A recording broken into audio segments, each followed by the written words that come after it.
Yeah. Is this thing on? Wow. All right. Just do a little bit of tweaking here. Something's going on with Float.app, if there's anybody out there that uses it. It is not a popular platform, but the Float.app got removed entirely from my setup here. And let me check something real quick. I've been streaming on Float app for a while. As I said, it's a small platform. Not many people know about it. All right, so it's still configured on Restream.io. Let me see if I can come back on, but I can't even hit their site, which is flote.app.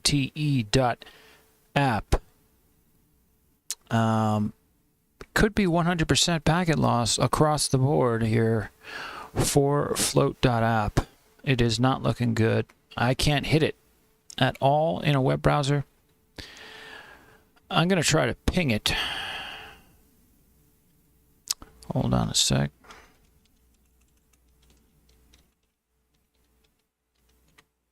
Okay, I can ping it, and I'm getting 92 millisecond pings back when I hit float.app. Let me just see. Staying steady in the 90 to 100 millisecond range. So the float.app web structure is up. It's responding to pings, but not displaying. So could be issues with that. Let me just check real quick. Float.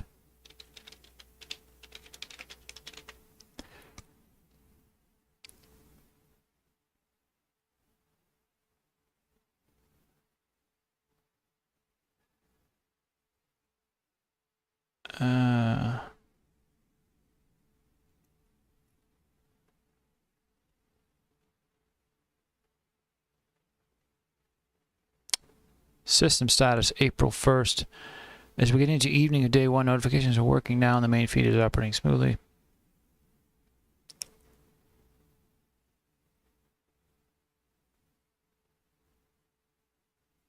Alright, so it looks like they've got some issues at float.app, so if you're using that, good luck. But we will see if that gets fixed. Today is April Fool's, so I'm going to be going over some news stories. I don't know, you know, it's possible one of these stories I go over here in the stream could be an April Fool's. So I'm forewarning everyone. Yeah. It is April Fool's, and this is Variant News with the Cryptopia Make the World Greener live stream.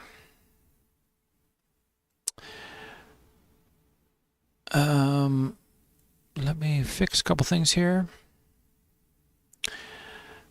I've got some updates. Got some updates on New York State's moratorium on Bitcoin. Looks like it's gonna have to wait, unfortunately, till the governor's race, the gubernatorial race, which is this November, I believe, right? So I think that's good news. Eric Adams, the new mayor of New York City, is very much pro-crypto, Bitcoin and Ethereum. He's experimenting with paying himself with Bitcoin and Ethereum. And as always, in New York City, you have a lot of media, and they've been analyzing that to death. And kind of hyper-sensationalizing it. So you have that, the biggest city in North America, except for Mexico City,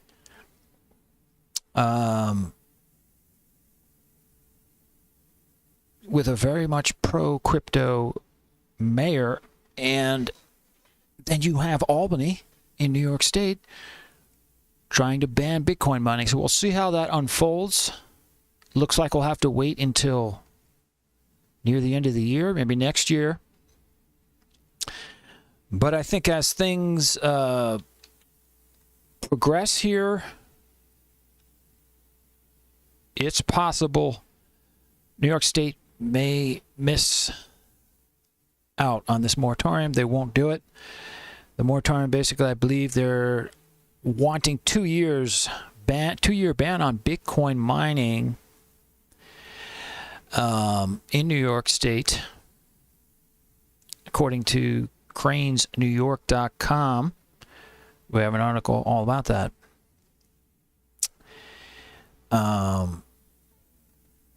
Yes, indeed. So Bitcoin mine's future will have to wait until gubernatorial primary. New York State once again delays its decision on whether to allow operation to continue at a power plant used for Bitcoin mining. And I just want to do a real quick mic check and make sure everything is kosher. I only eat kosher food. And I just want to do a real quick mic check. And it sounds good to me. Let me know if it sounds good to you. So New York State, once again, the latest decision, the cryptocurrency industry and environmental advocates, what I call the apocalyptic climate messiahs, have watched closely for the decision on greenage permits, which they view as a sign for whether New York will allow Bitcoin mining operations at dormant power plants across the state. The world's dominant cryptocurrency depends on so-called miners, async miners mainly, which are dedicated machines programmed from hardware, software level up to mine Bitcoin. And if you get lucky, sometimes you can get some of these asyncs that'll mine multiple coins, but they're hard to find.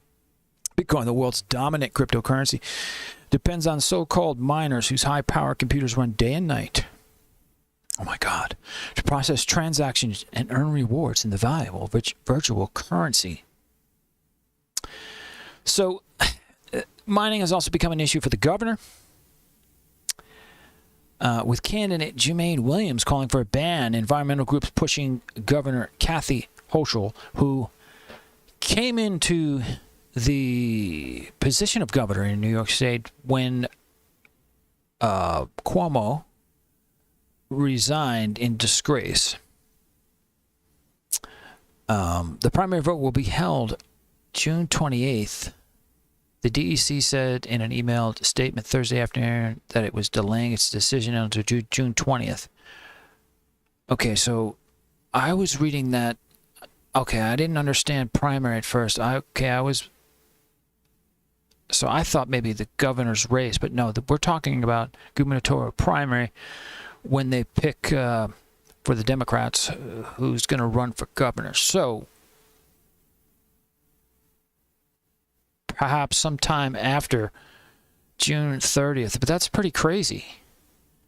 They're not going to wait until a new governor comes in. That to me is the best way to go about it. But the Democrats, especially in New York and California, are extremely power hungry and arrogant, and they are painfully trying to hold on to the power that they've obtained in the last presidential election. The Senate is 50-50. The House, they still hold a lead, but it's slowly disappearing. I would imagine in the midterms there's going to be a big correction.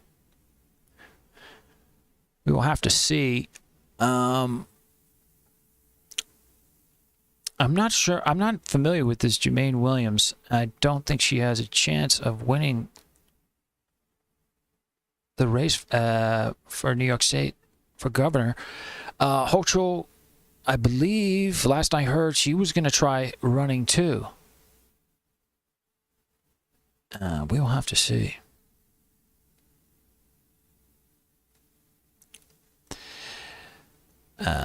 State Department delayed its decision on Greenidge's plant in January and had set March 31st as its new deadline. Greenidge said it's operating in compliance with its existing permit. Meanwhile, lawmakers in New York advanced a bill in March that, if passed, would impose a 2-year moratorium on an energy-intensive type of cryptocurrency mining in the state. Other politicians are also focused on the industry's energy consumption. Of course, U.S. Senator Elizabeth Warren wrote a letter to Greenidge in December pressing the company about the impact of its operations on climate change, the local environment, and power prices. Greenidge responded by saying its operations are carbon neutral. Now, obviously there are some bigger things at play here. We have, obviously, the issues with Putin's invasion of Ukraine and exposing the weakness of the U.S. dollar, it appears, and this is something I want to check, I've got the currency here. And here we go.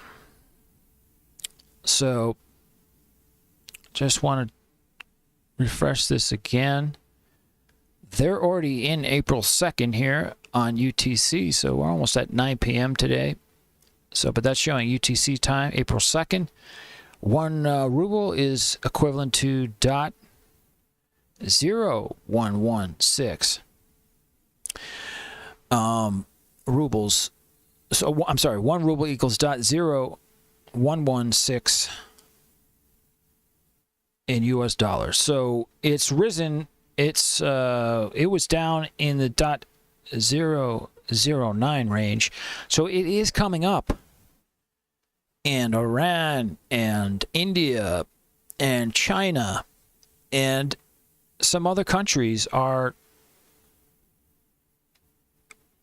paying for Russian oil, natural gas. Europe is pretty desperate. Politicians there are telling their citizens, don't turn the heat on. It's no big deal. You know? We are thankfully moving into warmer months for Europe, but that's really not a good sign when politicians just blatantly, they just don't care. Just telling Europe, you know, deal with it. We're not going to fix the energy grid. We're not going to put nuclear power in. We're not going to do anything. That's a big problem in Germany. Germany's taken off all their nuclear power. Kind of shot themselves in the foot pretty big here. And Russia, obviously in the United States, they're trying to make it seem like it's not a big deal, but Russia does have some economic sway worldwide, and we will see what happens to the U.S. dollar. So there's definitely some gains for Russia with the ruble. So I'll keep track on it. I mean, if it starts getting up there,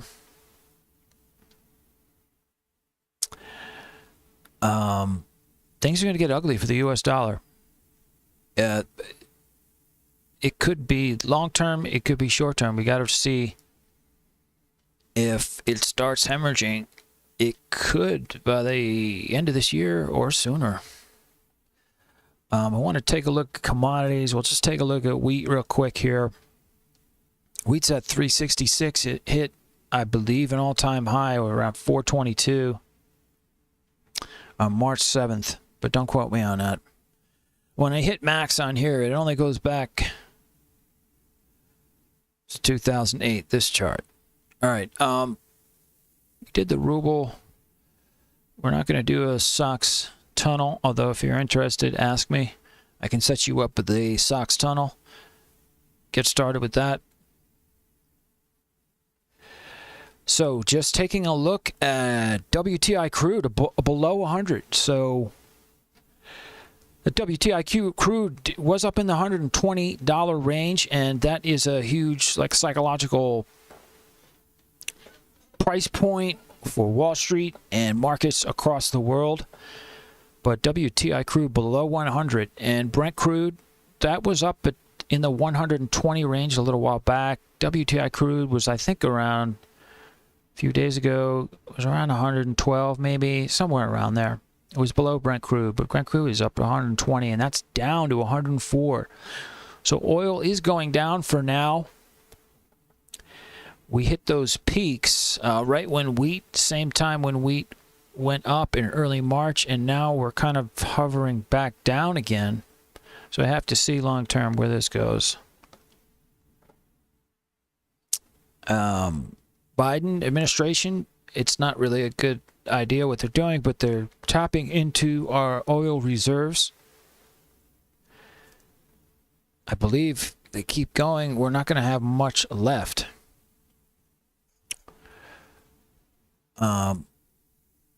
We'll see. We'll keep an eye on that. So, New York State moratorium on Bitcoin mining delayed, I guess, until after the gubernatorial primary. I mean, to me, that sounds very arrogant. It's like they're saying we know a Democrat's going to win, which is probably the case, but we know the Democrat's going to win the governor's race in New York State, so we're going to wait till we pick the governor in our primary to start deciding bills and moratoriums and this and that. Extremely arrogant. I think there's a major correction for the Democrats coming in November of this year. Also, Europe. I got this off of dailycoin.com. EU votes against banning Bitcoin and other proof-of-work cryptocurrencies. So, if Europe, one of the most highly regulated, if not the most highly regulated region in the world, a region of the world that the EU literally fines companies more than any other entity on Earth. Google, Apple, Microsoft, doesn't matter. They try to put in all these crazy consumer protections. It's kind of like California on steroids in some ways. Maybe they're about tied, California and the EU. But EU Parliament voted to veto a suggested ban on proof-of-work cryptocurrencies, a decision that would have obstructed EU member states from mining Bitcoin and other similar cryptocurrencies. I'm actually going to put the New York State article in chat, and I'll put this one in. But if Europe decides not to ban proof-of-work, will New York turn around and also do it? Have to see.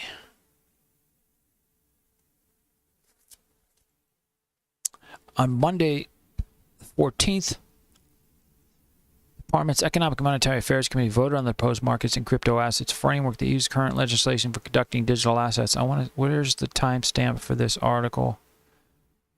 March 15th. 30 committee members voted against the approval of the draft's position to ban proof-of-work networks, while 23 were in favor.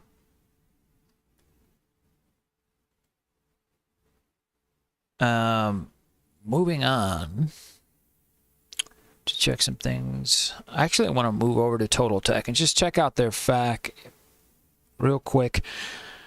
Looking into Best Buy's Total Tech, I think it's around $150 a year, but you get... I was just at Best Buy, I got a GPU there. I did not have to get the Total Tech membership. There were rumors online that Best Buy was making it so that if you bought a GPU, Xbox, PlayStation, you'd have to get their Total Tech membership, but I believe that's not true because I just bought 2 GPUs in the past week and I don't have the membership of it. But I may get it because NVIDIA's Founders Edition cars, which are actually... retain their value well because they come directly from NVIDIA, and you can get them at very good prices, like the 3080 for like whatever, $700 maybe, 3060 Ti for $500, stuff like that. Basically at MSRP value.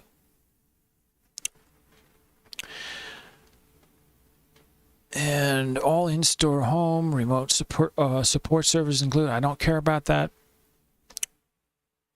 Does Best Buy Total Tech membership cover tech support and devices purchased outside of Best Buy? I don't care about tech support. I do my own tech support, unfortunately. Where can I get additional information on Best Buy Total Tech? That doesn't do anything when I hit the drop down. All right, cool. Let's see. Credit card required to activate. How does auto renewal process work with Total Tech? Yes, you can buy Total Tech online.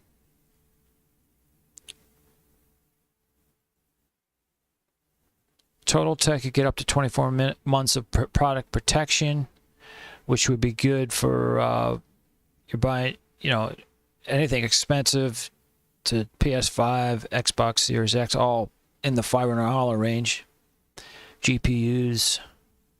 So you get protection for 24 months, including Apple Care on Apple products with an active membership. So that may be interesting if they include, you don't have to pay for Apple Care. I have to look into this. So what do? They pay Apple. You've got to pay a lot of money for Apple Care. I'm wondering how that works.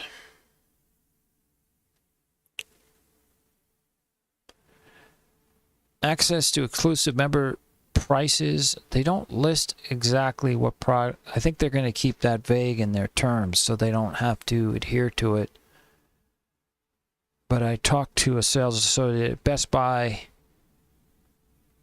and the guy said definitely, and that's what I've read also, NVIDIA Founders Editions, PS5, Xbox,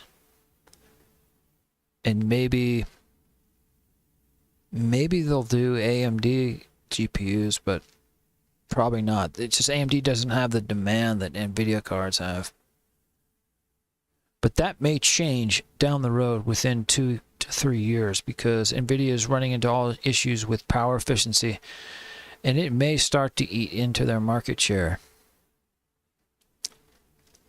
Another thing that I'll be covering is the release, obviously, of NVIDIA's 4000 series, which you'll need, when they're saying you may need for the 4080, 4090 in the 800 watt range. Perhaps like with an overclock on the 4080, you would be in the 800 watt range, maybe 700. Who knows? We don't know, obviously. Can't put exact values on it, but I'm pretty convinced that the 4090 will definitely be 800 watts or more. Possibly even just for standard operation, to do like a standard workload, not like, trying to run an intense game or overclocking it and go crazy. And that's going to bring out weirdos, the apocalyptic climate messiahs. They're going to start crying wolf. It's drawing too much power, and I think you're definitely going to see politicians going after NVIDIA, I would think. Because they're nickel and diming every kilowatt anybody uses. Individuals, families, businesses, doesn't matter. They're going to start clamping down more and more and more. And people need to be aware of it, and you need to speak up about it. Otherwise, it will get to the point where they'll basically be telling you what to do minute by minute, day by day. And people should be looking into self-sufficiency, solar panels, whatever it is, heat pumps. I don't know. Build a windmill, build wind power in your backyard. Don't worry about regulations at the town level. Just do it. You don't need the permit. Do it. Do a live stream and let me know about it, and I can learn something. Moving on. Is Bitcoin legal in the United States? This is coming March 10th from CoinDesk. It's kind of strange. They have this art. I mean, Bitcoin has been around. I've paid taxes on Bitcoin that I've sold. It's been around, and it's obviously its legal precedence is still questioned.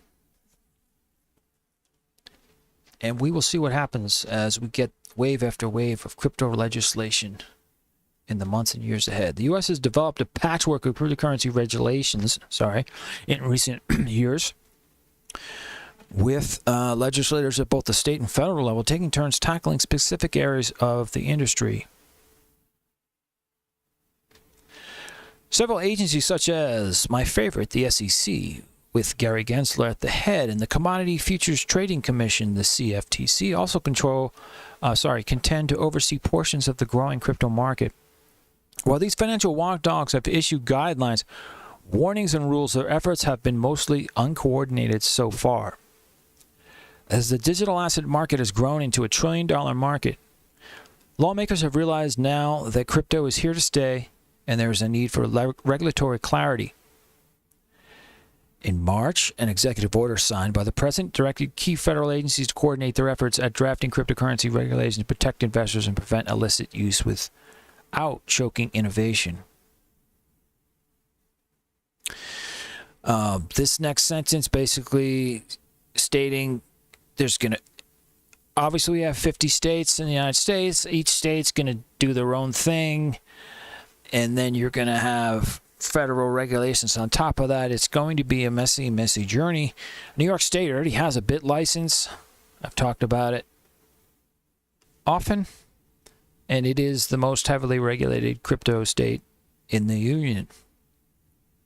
Texas and Wyoming passed crypto-friendly laws to attract businesses.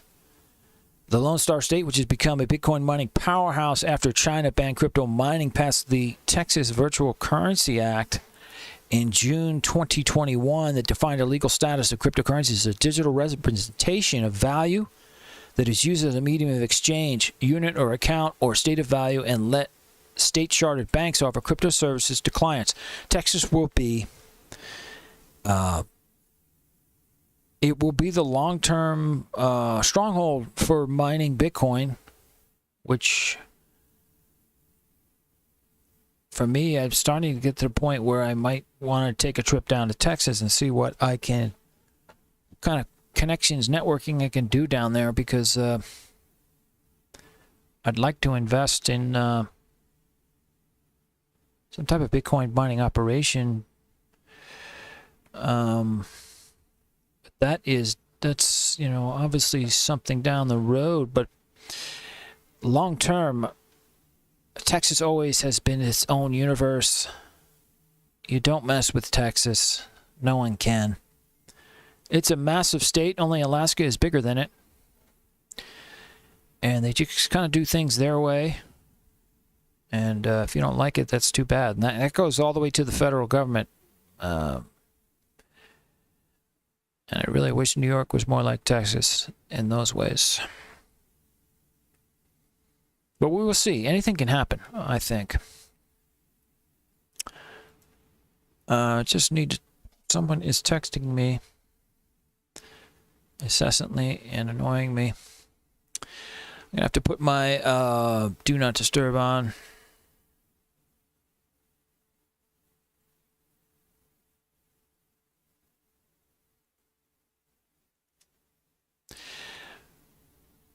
Let's see. Wyoming's blockchain legislation passed in 2019 approved cryptocurrencies as a legal medium of exchange and introduced a banking license system for crypto banks such as Kraken and Avanti. Now, here we go. Other states opted for a tighter grasp on cryptocurrencies. New York was a pioneer to create its own framework to regulate the industry in 2015, but the infamous BIT license added such a burden on local crypto businesses that many of them left the state. So I think there'll be something left for New York. With Wall Street, I don't know. Have to see. I mean, you now have ETF Bitcoin futures in the United States. So Wall Street, all the big banks, the hedge funds, they're all getting into crypto. So you may see eventually some more growth in New York. But they really are screwing things up. As I mentioned, the new mayor, Eric Adams, is very much pro-crypto. So he's even trying to introduce teaching children in the education system in the New York public schools about crypto. And that would really, long-term, get things in the right direction, I think. If they promote crypto with how crypto is supposed to be implemented, which really the main thing is decentralized. If crypto platform is not decentralized, it's not crypto. CBDCs, when the United States issues it, it will not be crypto. I'm not going to consider it crypto, and I'm going to be very wary of it. Maybe down the road, CBDCs will play some kind of positive part, but overall, it is not CBDCs are really not considered part of the crypto markets. Now, reality, I believe Nigeria is the only country on earth so far that has a CBDC. So at the same time, we're also talking about something that is very much in its infancy. Moving further a little bit more in this article, who regulates Bitcoin? Federal regulators at the federal level. There's the SEC, the CFTC, and obviously the big one that most people know about, the Internal Revenue Service. The SEC's efforts have been directed on the use of blockchain assets as securities and protecting investors, such as whether or not certain Bitcoin investment vehicles should be sold to the public and whether or not a specific offering is fraudulent. To illustrate, it depends on the agency to approve or reject any application for a Bitcoin-related exchange-traded fund. And on Son of a Tech streams, he talks a lot about Ethereum and the move to proof of stake, and it really does. The move to proof of stake with the rise of indexers, the fact that you need 32 Ethereum, which is a massive amount of money, to start an Ethereum node to start staking. It's become very elitist, very centralized. It's moving more towards centralization. And I don't know if Buterin, the founder of Ethereum, will be able to fix it. And it's possible, although Ethereum may get this kind of status, kind of like how Apple, like Apple is just kind of like the darling of, Wall Street tech and, things like that. It seems to me like Ethereum is, I haven't heard one. I follow Gary Gensler intensely just to see what he's going to go after next, and I haven't found him really focusing on Ethereum while it becomes more centralized and where you could argue that it is a security. In many ways, Ethereum is not doing the right thing, so it's possible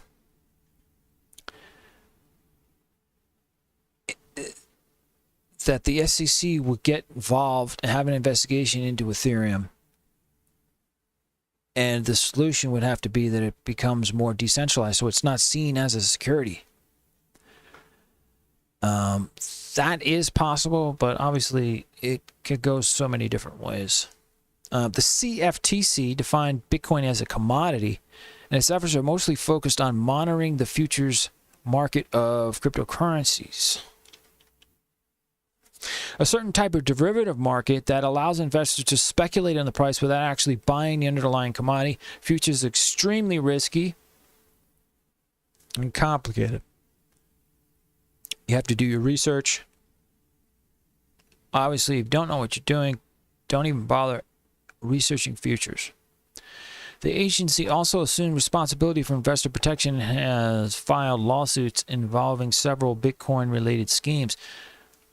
Beyond the classification of cryptocurrency, use of asset additionally plays a role in determining what agencies is responsible for regulation. In addition to the SEC, CFTC, and the IRS, there are others: the Federal Trade Commission, Financial Crimes Enforcement Network, and the Office of the Comptroller of the Currency.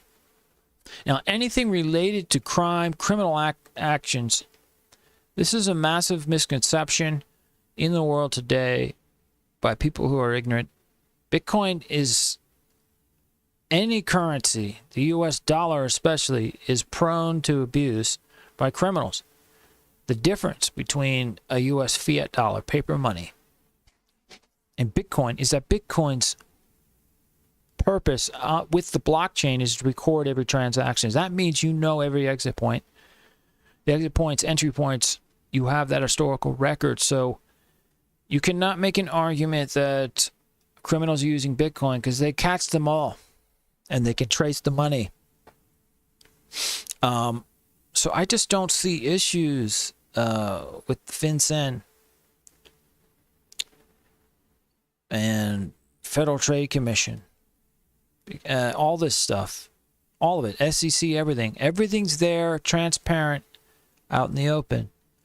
Just tell us what tax we have to pay on the crypto. We'll pay it. We're hoping we do not end up like India, which is now putting a whopping 30% tax on crypto transactions. That's their plan, at least. And they're comparing it to gambling, like gambling, horse racing. So my guess is U.S. is going to tax crypto in the 15 to 20% range. That's my educated guess. We'll just go over some of these securities regulations. The SEC is primary regulator of securities in the United States. The SEC definition for an investment contract was created from the U.S. Supreme Court decision with the SEC versus W.J. Howey Co. in 1946, more commonly known as the Howey test. The nearly century-old analysis from the Supreme Court is now used to determine whether cryptocurrency is considered a security. So under the Howey test, it is an investment of money in a common enterprise with a reasonable expectation of profits derived from entrepreneurial or managerial efforts of others. And Ethereum is basically moving towards this. Definitely issues for Ethereum. But as I've stated, Ethereum's become a massive market. And SEC has spent all this time going after XRP, and I've yet to hear anything about Ethereum. There was a case, which I learned about through the XRP case, where they, before Ethereum went to proof of stake, this is 2 or 3 years before, maybe longer. So the original version of Ethereum, they did not consider a security, but things have changed. So we have to take a look at that. And I think it would be good if the SEC came after Ethereum, because I don't think they're going down the proper path. I think they should keep proof of work, keep the miners there, and on top of that, not only mining Ethereum, but these miners should be checking the security of the Ethereum network overall and helping provide security mechanisms for hacks, tracking them, verifying the integrity of all the nodes, everything. There's a massive need for that. That's a project I'm trying to get off the ground, and I'm asking around to see who would be interested in digging into something like that.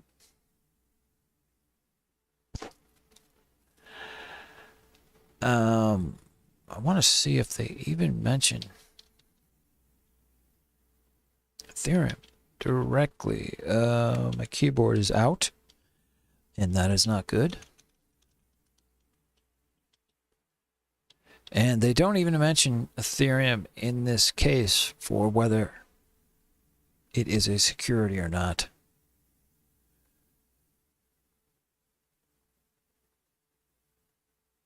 Let's see.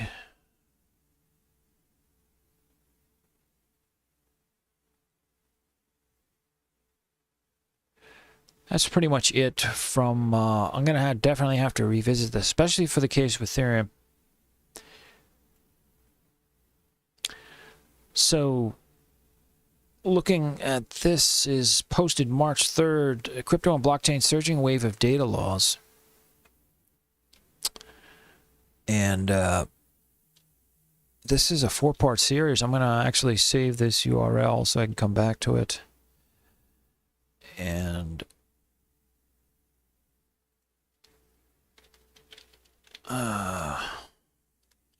see.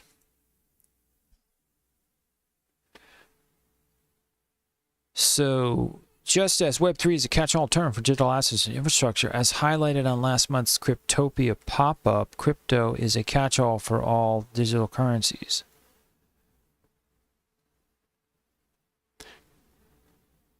So Cryptopia is a Web3 event on May 26th. You want to check it out.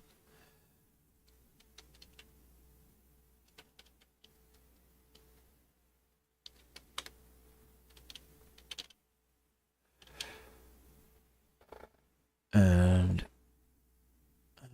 just check some things here.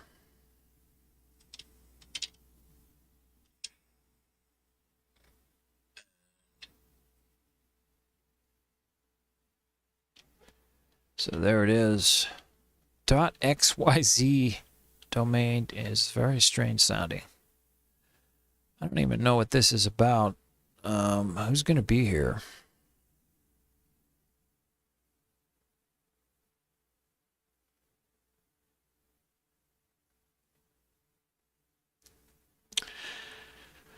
There's Stoner Cat Screening, if you want to check that out. They've got workshops, Metaverse, the future of art, the future of crypto, Web3, and Utah.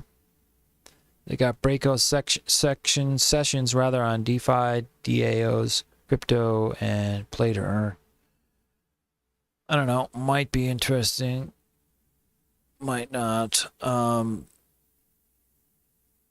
While crypto and blockchain technology have spurred seemingly limitless amounts of innovative data use, total transaction volume grew to 15.8 trillion in 2021, up 567% from 2022 totals. Crypto crime is also way up. As I've said, we need security mechanisms in place. I don't know why we don't already have a way to mine crypto and also secure networks at the same time. Illicit addresses received an estimated 14 billion over the same time period. Part of the problem is, unlike traditional technologies, blockchain is not maintained by a single individual or centralized entity. Anyone can download a copy of it, leading to numerous data innovation, privacy, and security challenges. As to the latter, incidents that occurred last year were monstrous. For example, Poly Network over 600 million stemming from a security hole in the cross-chain smart contracts. Cream Finance, 130 million. Crypto hackers stole all liquid assets owned by its lending platform. Vulcan Forged, 140 million. And I just covered with a new game. I can't remember the name of the game because I'm not familiar with that. That hack was on Ethereum, and that was over 600 million. It's not listed here. Bitmart, I remember this one, 200 million. Half of loss occurred via large-scale security breach on the Ethereum blockchain. So these incidents highlight the severity of cybercrime in a dynamic industry. But as I've stated, whether it's the small-time crime for not that much to the big ones, it can all be traced, and this is something that has to be fixed at the crypto market level. Now, in theory, the crypto market, your crypto just exists on the exchange. Your exchange may have a wallet, so it's contained in the wallet. It's just a digital representation of money. You have a hardware wallet. It's just a digital representation of money. So a system has to be put in place. I mean, if there's hacks, why can't, it's just not ones and zeros. It's binary data. The system has to be put in place that prevents fraud. You know, in theory, at a very basic level, if the money was stolen, you have a record of it on the blockchain, and you can make note of that in the transaction history. So we need to find a very innovative way to basically solve these hacks, for especially these massive ones that are multi-million-dollar hacks.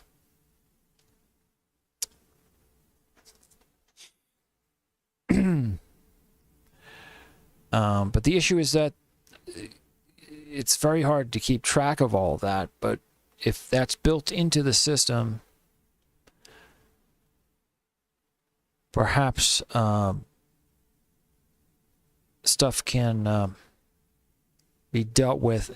There's going to be some type of major step forward in all of these hack attempts. There's going to be a wave of innovation that's going to help solve all of this. But really, you know, cryptocurrencies are it's just the money of the internet. It's just digital money. And unless we all want to go back to living in caves, starting fires and not dealing with electricity and servers or whatever, we've got to figure out how to secure the crypto markets. And we'll have to see, the CBDC is going to have major, say the U.S. federal government issues a CBDC, it's going to have serious security protections in place so that your money cannot get stolen. That's what we need more than anything else. But obviously the U.S. government, all they care about, politicians and everyone involved, the higher-ups, is trying to maintain the transition from fiat U.S. dollar strength, the petrodollar, to a digital CBDC dollar. But all these innovations in cryptocurrency will go into building a CBDC, and unfortunately, I don't have the power to stop any country from releasing a CBDC. No one else does, really, that I know of, except for maybe Elon Musk. But it's just one of those things we'll have to deal with. Let me check some things here.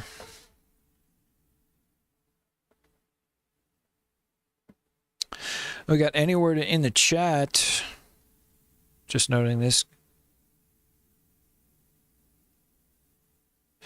Any word says, coincidental, how's it going to work to stake? Same as the WEF idea of capitalism? I'm not sure what you mean by WEF idea of capitalism, and I believe you're asking, how's it going to stake with Ethereum 2.0 or the move to proof of stake for Ethereum? The basics that I know of is just that you need to pull together, you do it yourself or pull multiple users or organizations together, and you have to stake 32 Ethereum tokens onto the node. The node, there's a lot of technical stuff you have to configure to run the node. Then the node has delegators and indexers.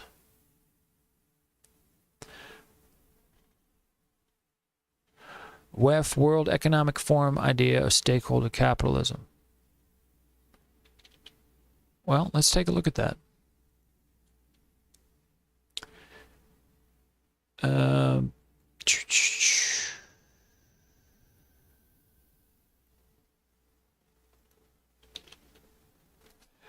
Okay, that did not copy and paste. Hold on. Something strange going on with OBS.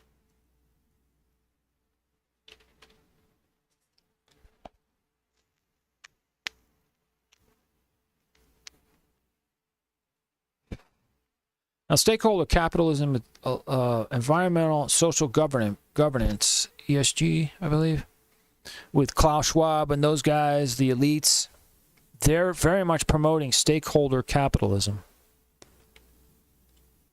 So let's check out this article.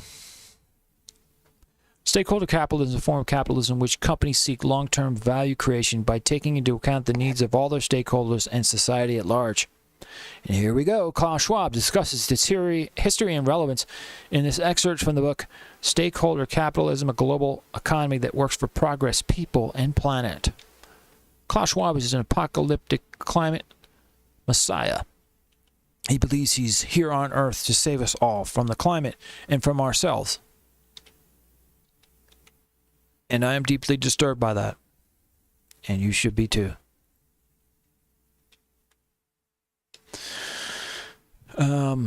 Join our book club to discuss? No, I don't think I will. These days, a lot of political and business leaders debate whether stakeholder capitalism would provide us with a better way to organize the economy. But what exactly is stakeholder capitalism? Where does it originate? In this blog adapted from our book, blah, blah, blah, we like to tackle this question and provide the reader with a clear answer. A global economy that works for progress, people, and planet. Klaus Schwab with Peter Van Heim. Stakeholder capitalism. The stakeholder concept goes a long way back, more than 50 years. I first wrote about it in 1971 when I was a young business academic, but its roots go even further. 1950s, 1960s, it was quite natural for a company and its CEO to consider not just shareholders, but everyone who has a stake in the success of a firm.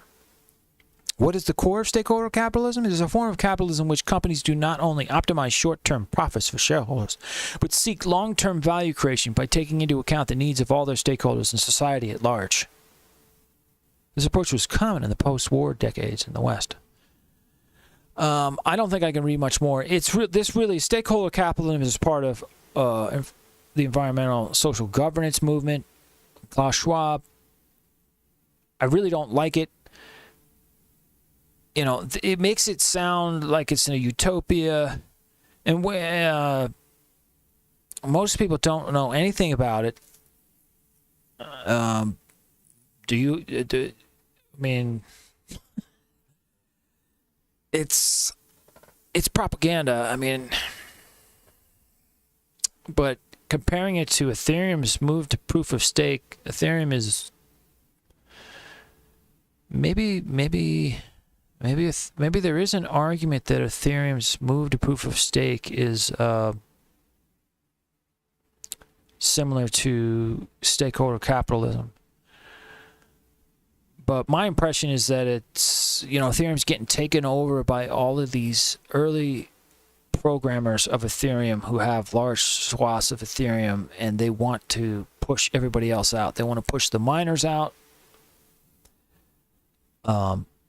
And they're adapting this whole stakeholder capitalism model because it benefits them.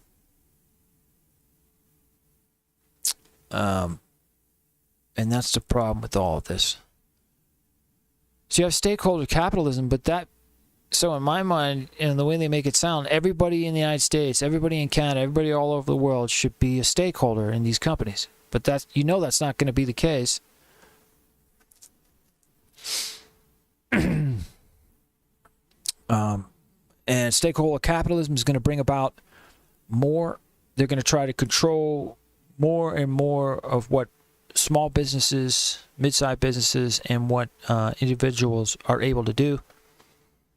And the large companies are going to win out because they have the resources. They can hire the lawyers. They can do the R&D. They can do everything. They can get around anything. They have the power. And from mid-size to small businesses to individuals, you don't have an infrastructure in place. So it's a very serious concern that needs to be monitored.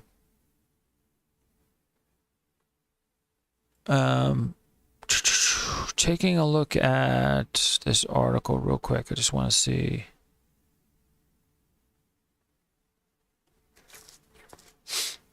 Did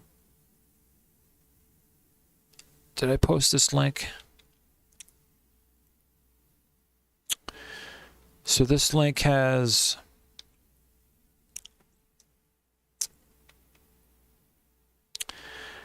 it's stating it's a 4-part series. I'm not sure if this is it's part 1 of 4. I'm not sure if all 4 are out yet, but this is the first one. So it's going to run through the Consumer Safety Technology Act, which is HR 3723. I also have bookmarked the... All right, well, Restream Chat just quit. I'm not sure if my stream is up. Let me check it. Just quit. I'm not sure if my stream is up. All right. It looks like stream's still up. getting good. I'm getting through good output, throughput, bandwidth. So, all right. Sorry about that. I have the site. Do I still have it up here? Yeah. This is congress.gov. They have a lot of the bills on here. So I can match up these HR numbers with congress.gov and check out some of this stuff. So Consumer Safety Technology Act, the Eliminate Barriers to Innovation Act, creating an SEC and Commodity Futures Trading Commission working group on digital assets to promote congressional comprehension of blockchain technology. That was a mouthful. The Securities Clarity Act, providing clarification on how blockchain tokens would be regulated by the SEC. The Blockchain Promotion Act of 2021, establishing a working group to recommend to Congress a definition of blockchain technology. The Blockchain Regulatory Certainty Act, HR 5045, and I just want to, let's see, I just want to get, I have a article that's going to compile all these links. And I just want to get this in there real quick before I forget.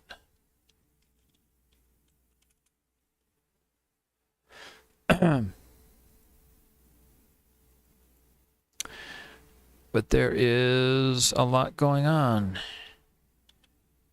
with these proposed laws.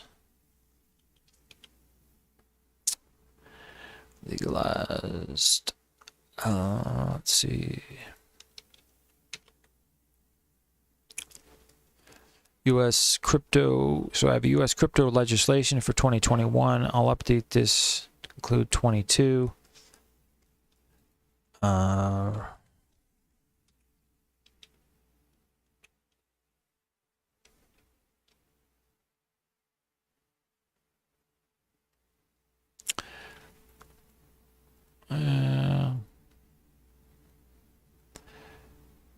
right. So just need to make a note real quick on this page here.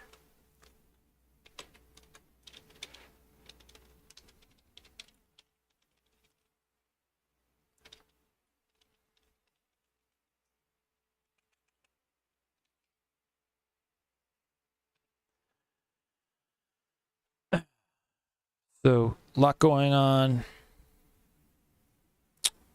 with Congress. And as I've stated, Congress, United States Congress, very much dysfunctional. They've got the midterm elections coming up. They're busy with a lot of stuff. We have the invasion of Ukraine, so I don't know how much they're going to get done this year. They got very little done last year. And I'll update the posting that I have on all this soon. This is actually a different version of the same article, which it redirected me. So let me just note that.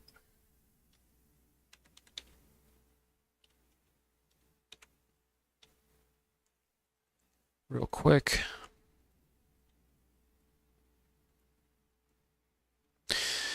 And I'm going to move on to the leader of Ethereum.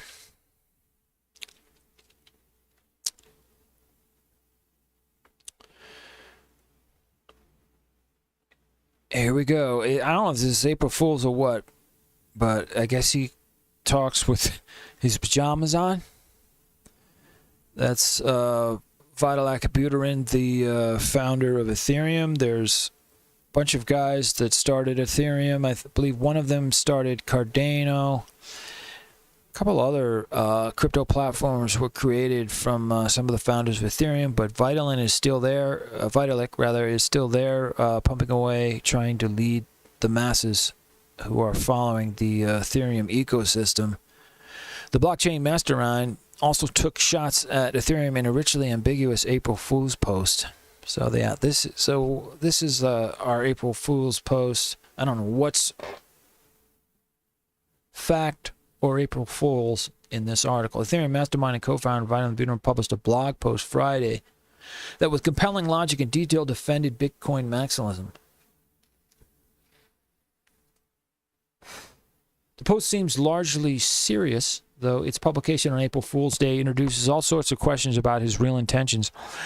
The maximalist ethos broadly resists change to Bitcoin itself, while also arguing that more complex blockchain systems have inherent and inevitably fatal flaws.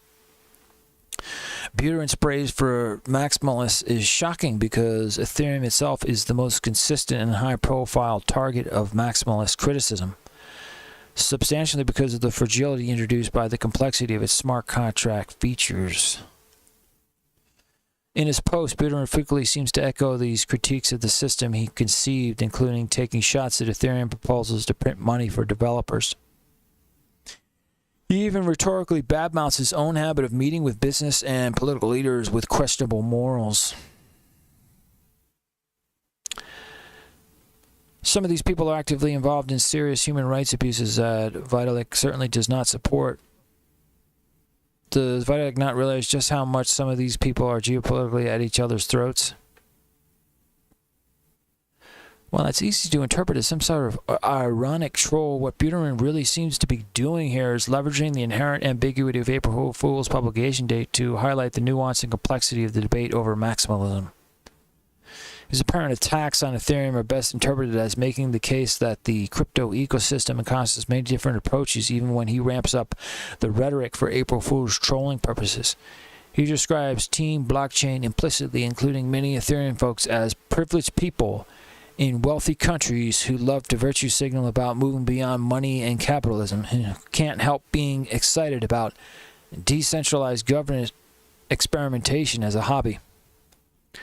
By contrast, he describes Team Bitcoin as a highly diverse group of both rich and poor people who are actually using the capitalist tool of free sovereign money to provide real value to human beings today. And so, it's hard to tell. It's an April Fool's kind of troll that he's doing here, but I think he realizes the elitism that's occurring with Ethereum's move to proof of stake. So at least he's aware of it, and he makes it obvious. We will see, because I would like myself, I would like to be running an Ethereum node, working on a crypto wallet, a bunch of other stuff, but I don't have the 32 Ethereum to do it. And that means a select group of elitists are going to control the future of Ethereum if it keeps going the way it's going. I think there's going to be a correction, and I believe that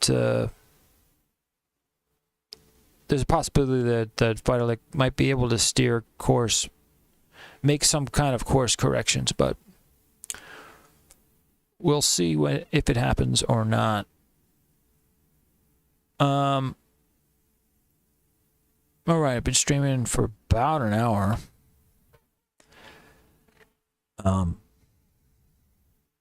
Anyway, thanks for the chat post on the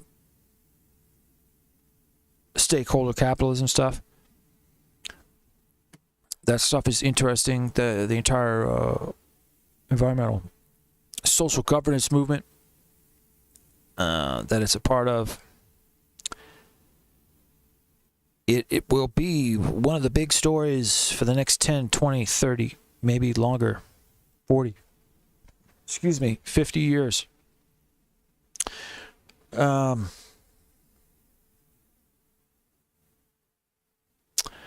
Just take a look from Ground News, what they have here.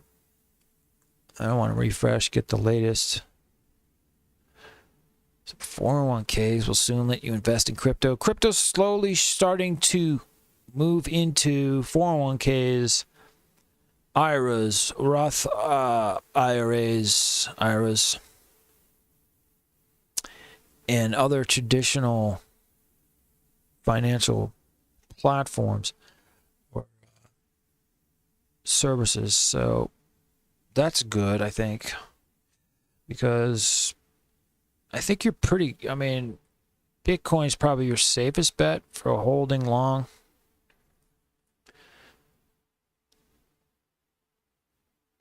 But anything could happen. Just 2 million Bitcoin left. Bitcoin hits the 19 million milestone by Cointelegraph.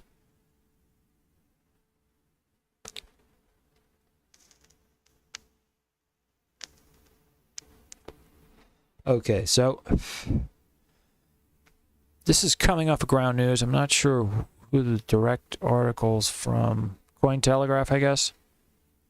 The first Bitcoin were mined in 2009 at the height of the Great Recession. The 18th millionth Bitcoin was mined in 2019, but the 21 millionth won't be mined until roughly 2140. And, you know, I'm hearing people saying you can't mine Bitcoin after 2130. And just like this, we don't know for sure. 2140, it's kind of like predicting the weather, and you're predicting the weather that many years out. I mean, you can't put an exact date on it. We'll have to see. But, you know, holding Bitcoin long and also mining it, you're going to be fine for a while.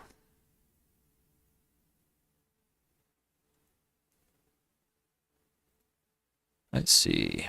Indonesia to charge 0.1 tax on crypto transaction. Investments report. Indonesia plans to charge value-added tax on crypto.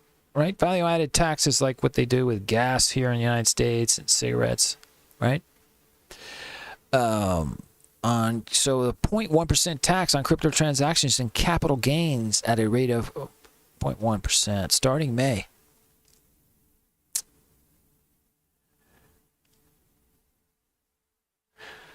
So, global crypto market capitalization now at a whopping 2.05 trillion, down 4.8% from the previous day.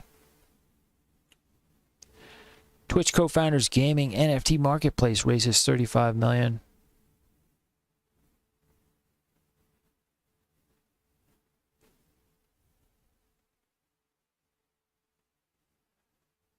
Let's see.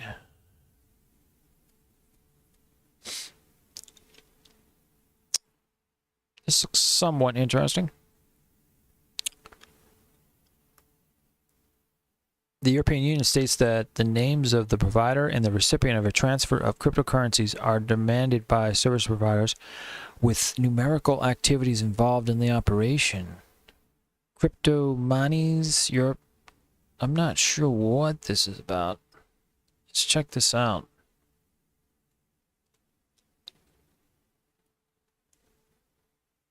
Europe demands the names for certain transfers. Isn't that? As you might have guessed, we block ad blockers. Oh, how about you go, you know what? Jesus Christ. I have an ad blocker built in to my browser, and I have Pi-hole running on a Raspberry Pi that I use as my DNS resolver. So let's see. Because I have then two mechanisms for ad blockers. So if they think that they think they detect my ad blocker at the browser level, I can turn that off, and usually I can then read the article. But then I also have a Pi-hole running on a Raspberry Pi, and I set my DNS to that, and the Pi-hole software handles my DNS and also blocks ads, and it seems to be working okay. But Linus from Tech Tips on YouTube, he believes that if you use ad blockers, you're basically like it's similar to pirating software and stealing. So I don't recommend that you do it. But if you do have the technical know-how to do it, then do it. That's my opinion on it. So the European Union states that the names of the provider and the recipient of a transfer of cryptocurrencies are demanded by service providers with numerical activities involved in the operation. Cryptomanies. I don't know why. What is that? Like a French word? How did they come up with this shit? Quelques pras avoir. I drafted a legislative project that. All right, this is not an. It's like it's part English, part French or something. I don't know what's going on here. I really don't. Someone tell me what this language is in this article. If you're in the chat and you can you read that? If you can load that, it's I believe a mixture of French and English, but I've never seen anything really like it. I guess it's mainly English, but it's if you could define what this is, because I have no idea. Anywhere it says in the chat, when is the next halving for Bitcoin? I'm not sure, but we will find out, I guess. Hold on a second.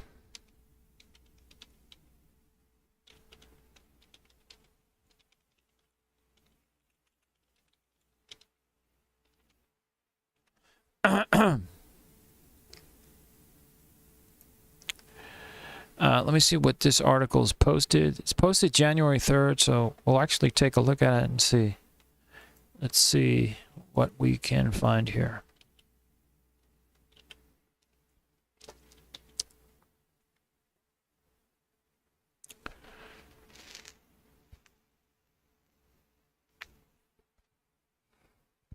Every Bitcoin user and miner is well aware of the term Bitcoin halving and what it means to Bitcoin. The halving is a name for one of the most highly anticipated events in Bitcoin's history.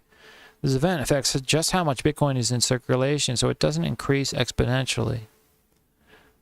So what is halving? Simply put, a Bitcoin halving is the process of halving the rewards of mining Bitcoin after each set of 210,000 blocks is mined by reducing the rewards of mining Bitcoin as more blocks are mined. A Bitcoin halving limits the supply of new coins, so prices could rise if demand remains strong. Looking to buy more Bitcoin, a couple more little small chunks, whatever I can afford, but it's up 3.4%, and I don't want to buy when it's up. So in other words, for Bitcoin halving, this is Bitcoin's way of using a synthetic form of inflation that halves every 4 years until all Bitcoin is released and is in circulation. To help you understand halving, let's explain how the coin is required. Bitcoin mining is the process where miners unearth BTC through digging into Bitcoin's digital cave with specialized mining equipment as their virtual pickaxe. Bitcoin miners have to solve the network's highly complex mathematical equations to complete the blocks that are added to Bitcoin's blockchain. Block refers to a file that stores or keeps 1 megabyte worth of Bitcoin transactions.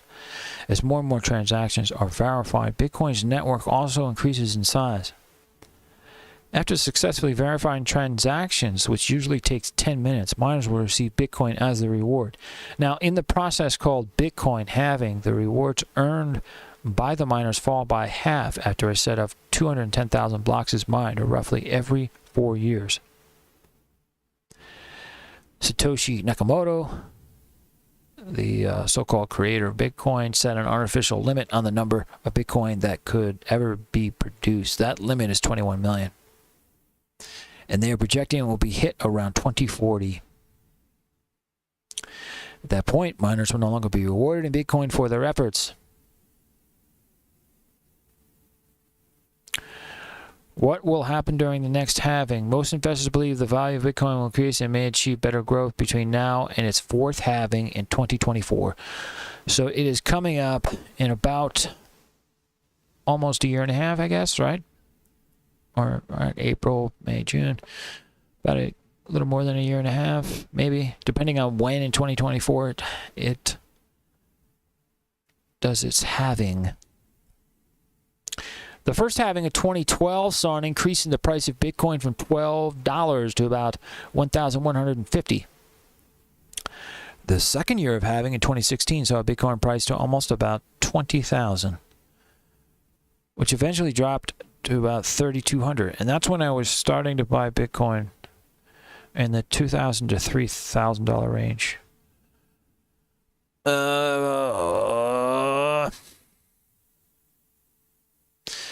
So, yeah, halving is not happening anytime soon.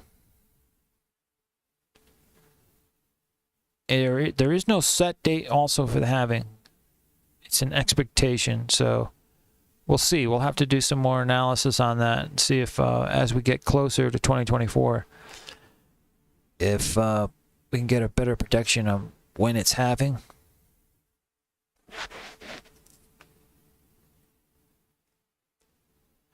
But I really want to see, and we'll check out any news from our good friend Jack Dorsey of Twitter fame, who has now started his company Block. Let's see, because I'd like to see, and I think any word, you should definitely take a look at possibly a consumer async mining market that could be opening up. You know, if you want to throw down $2,000, $3,000 on a dedicated async for Bitcoin, it's fine because, right? Should be fine for the next 10, 20 years. Of course, you're going to need probably, depending, Intel has made some advances in power requirements with their Bitcoin mining CPU. So maybe they could come out with an async. Right now, some of the low-end ones, the ones that are considered affordable for async, are around $10,000 range. And those use a massive 3,000 watts, okay? So on a 20-amp circuit, you don't want to get... A 20-amp circuit, in theory, can do 2,400 watts. But you don't want to come close to 2,400 watts because then your circuit blows. And I don't know what your house is like, but I got to go all the way down to the basement and flip the circuit whenever I blow a circuit. So I don't really want to do that. So you could reliably probably get definitely get 2,100 watts in a 20 amp circuit solid consistently. Maybe 2,200 depending on how good your electrical work is. So you would need two 20 amp circuits. I mean, I guess electricians, they can couple that shit and give you a big pipe. But let's check out Jack Dorsey, because he may be coming out with something that maybe is in the $2,000 range, maybe. Who knows? Maybe only you need 1,000 watts or 2,000 watts. Maybe you could run it on a 20 amp circuit.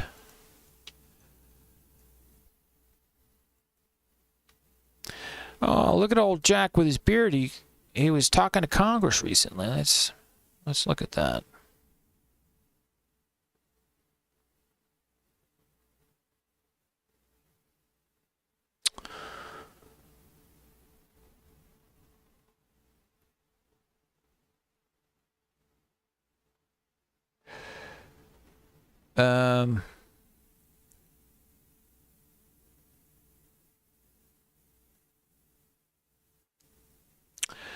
So this is from uk.investing.com. Oh, anyway, what are you saying? Not a bad idea. Getting an async Bitcoin miner?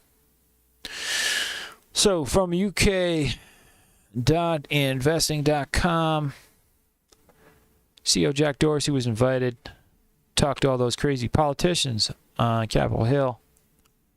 What happened? Dorsey reportedly participated in a private, wow, very kinky, Q&A session with the Democrats of the House Financial Services Committee on Thursday. They were probably drinking tea, eating crumpets, and the committee hosted the meeting that was open to other Democratic members and their staff, said sources. Wow, they didn't invite Republicans. Imagine that. Ever since the Democrats have taken, well, split the House, the Senate 50-50 and maintained their lead in the House, they've basically pushed the Republicans out of just about everything. when Democrats when the Republicans have control, or whether it's the Democrats have control, they can decide who's on all the different committees, these specialized committees, and have what appears to be too much control over it, and they could really just keep the Republicans out of everything. Obviously, the whole polarization that they do in the United States government, Democrats versus Republicans, is all just a diversion. It's just it's ridiculous, and it gets in the way of politicians doing what they need to be doing. But interesting, nonetheless, that Jack Dorsey was there with his beard, looking like he's a homeless man. And it's good that they'll at least talk to him about Bitcoin. The notes also, let's see, these are the notes from the meeting. We want to build services and don't want to be like Visa, which is on the New York Stock Exchange, or MasterCard, also on the New York Stock Exchange. We want to be an open medium for everyone in the world, Dorsey said, as per meeting notes obtained by the block. The notes revealed that the committee asked Dorsey a number of questions about areas that remain a point of concern for cryptocurrencies, including Bitcoin's energy consumption and potential use in money laundering. This is good, though. Obviously, Dorsey's not, well, maybe he is an idiot and he won't get these topics correct, but the energy consumption issue is not an issue. Crypto mining actually is making our grid stronger. It uses alternative energies a lot of the time because it needs to find the most affordable energy so that you can make money mining. And if government came together and worked with Bitcoin mining industry, we could improve our entire grid. But that would mean the politicians should actually be doing what they're supposed to be doing. Instead, they just like to complain and blame each other and do all kinds of crazy stuff. Dorsey responded by shining light on the energy mix that powers proof-of-work networks like Bitcoin. According to the most recent data shared by Bitcoin Mining Council, the global mining industry's sustained electricity mix has grown to approximately 58% in the fourth quarter. We'll see. I wanted to get some information directly on his plans for asyncs.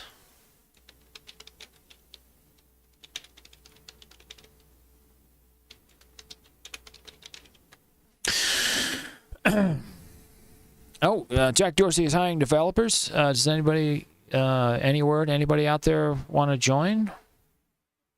You know how to develop? You can hang out with Jack Dorsey and write lots of code and never sleep.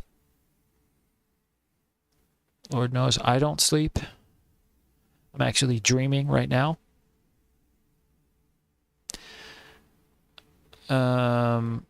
This is 72 days ago. This is really old.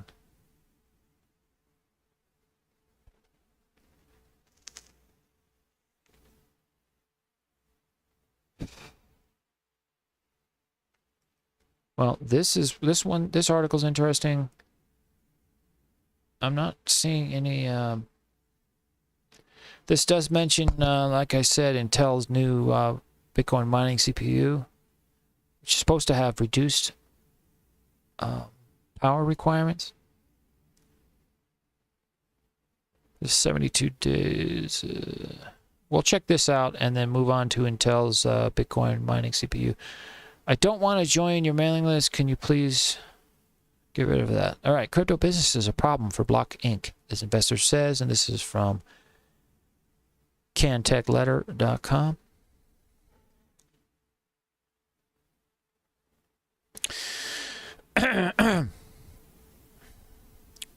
Give me a second here.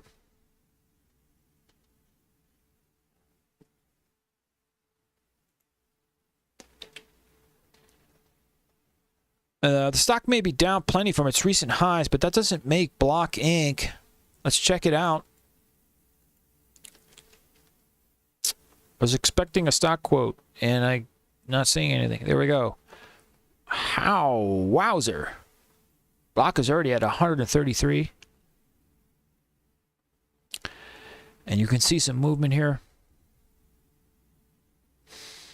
It reached a low around 98 in early March when commodity prices, oil and everything else reached record highs. And it hit, about 147 recently. It's back down 133. All right, so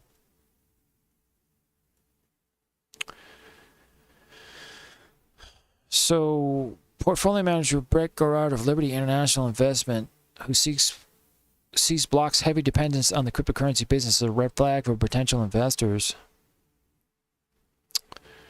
The $75 billion market cap Block Inc. changed its name from Square to Block in December.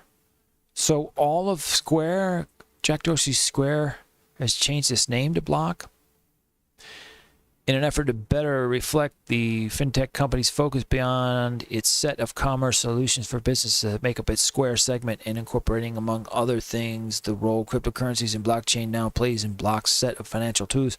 Square has a bunch of payment systems and stuff like that for online commerce.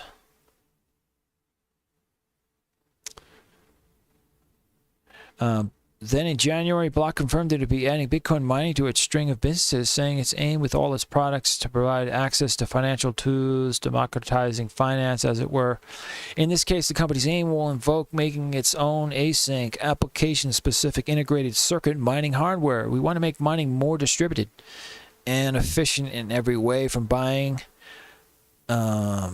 to setup to maintenance to mining, said Thomas Templeton, Block manager for hardware, in a January 13th tweet. We are interested because mining goes far beyond creating a new Bitcoin.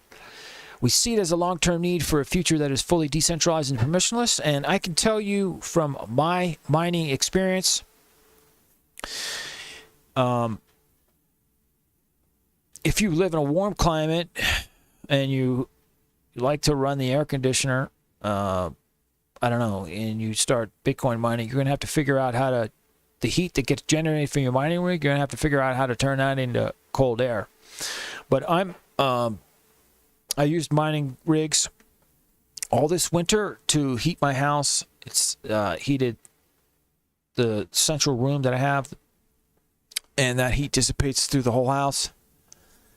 I have a big, unfortunately I have electric heat, and I'm moving to heat pumps, but I have a really big electric heater in the main room, and I only turned it on for small periods of time this winter when the miner was down. And my mining operations are down. And I'm looking into moving more stuff, the additional rigs I build, possibly in the basement. If I do get a Bitcoin async, I would put that in the basement, and then I would figure out how to incorporate the heat that comes off it into the central air system that I'm building, and also what to do in the summer. I'm going to figure something out in the warmer months. Actually, where I am, extremely rare that it gets hot even at the height of summer. So that may be less of an issue for me, but there's an entire market that is emerging around Bitcoin mining. All the miners out there, the smaller operations, people that are doing it in their homes or what have you, are heating their homes and they're figuring out ways what to do with all of that heat that comes off the mining rig, because it's very heat intensive, so you have to keep the rig cool. At the same time, you can also dissipate that heat and use that energy. So I'm looking at ways to make everything more efficient, and it goes back to what I've been talking about, where crypto mining is actually helping the environment and helping us become more efficient through technology, both for growing an asset and also energy-related issues. So let's finish this article up. We want to make mining more distributed. But this article goes on to say that those ties to crypto, where Block currently makes a big chunk of its revenue selling Bitcoin to consumers through its Cash App business, make it susceptible to the volatility of cryptocurrencies, says Gerard. Block and Square, the same company run in part by Jack Dorsey, who also runs Twitter, said Gerard. This is a company that did very well through the beginnings of the pandemic. $50 stock. It almost shot up to 300. He goes on to say, I think the challenge with Block is if you dig into where their revenue sources are really coming from, it's largely Bitcoin and cryptocurrency trading. And we've seen Bitcoin back up over 40,000, but it's not at the 70,000 that it was before. And so that makes it a company like Block, which is a competitor to a name like Visa, but a bit more challenging of a name to invest in. I don't know where the hell he's going with this. So because Bitcoin recently has not hit its all-time high, which was near 70,000. I mean, it got close to 70,000, but I did not see it hit 70,000. It's going to get there, but writing it off because it hasn't recently hit its highs is ridiculous. You have to look at you have to see crypto as an emerging market, and it has good potential for long-term growth. So I don't understand what this writer's issue is. I don't know if he has issues with Block. Is he writing for a competitor? He just doesn't like, I don't know. I don't understand that. He's not making a compelling argument here. Block's revenue is certainly tied in a big way to Bitcoin. The Cash App segment of its operations involves stock and Bitcoin investment services, where the company charges a fee for customers purchasing Bitcoin through its platform and for the 2021 year. Yeah, he's not saying much in this article. I mean, we didn't learn too much about a Block release of their async miner for Bitcoin. So I'll see on a future stream if I can dig that up. There's also this article.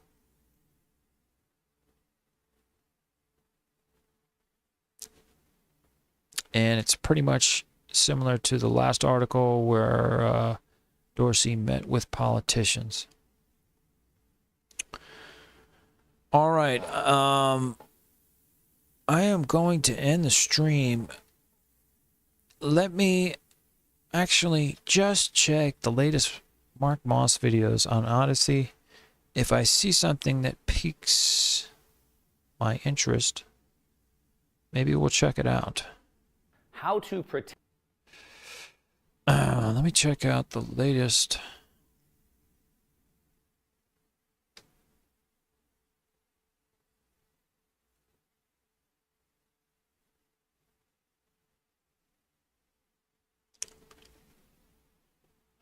Fed Insider reveals what comes next. I'm going to check out a little bit of this video and kind of fade the stream out. If you're in the chat, let me know. I'd like to hear from people. If there's a link I went over that you want me to post in chat, let me know. And we'll do a little bit from this video from Mark Moss. Fed Insider reveals what comes next. Daniel DiMartino Booth.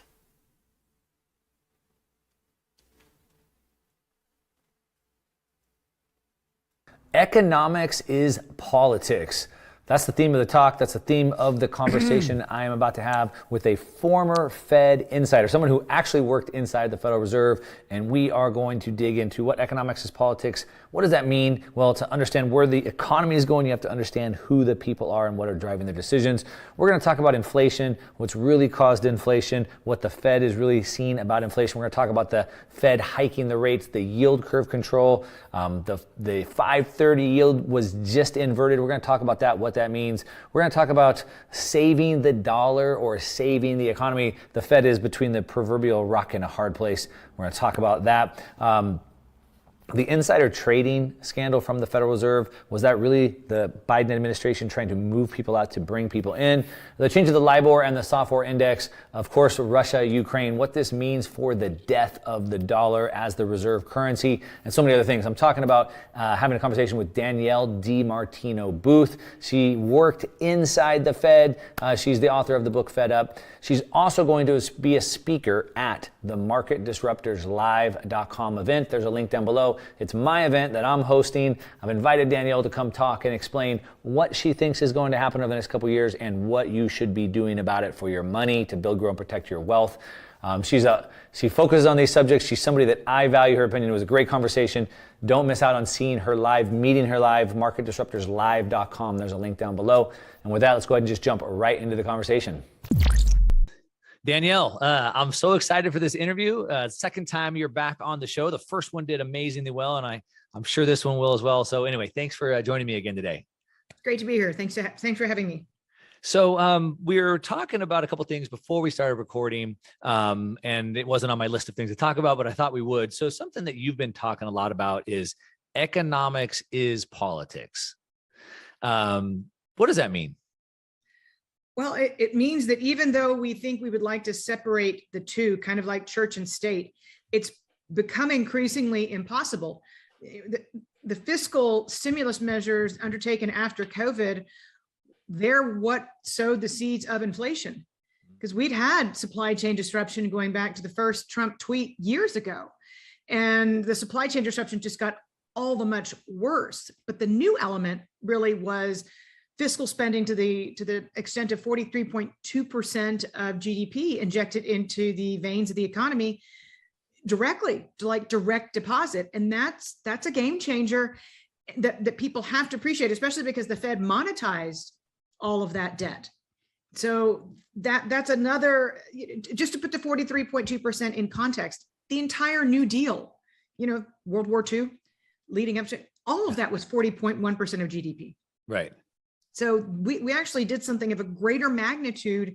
And again, the Fed monetized it in a zero interest rate environment and ignited the mother of all inflations, because when you give people with the greatest propensity cash money to spend, lo and behold, they're going to spend it. Right. And they've spent it.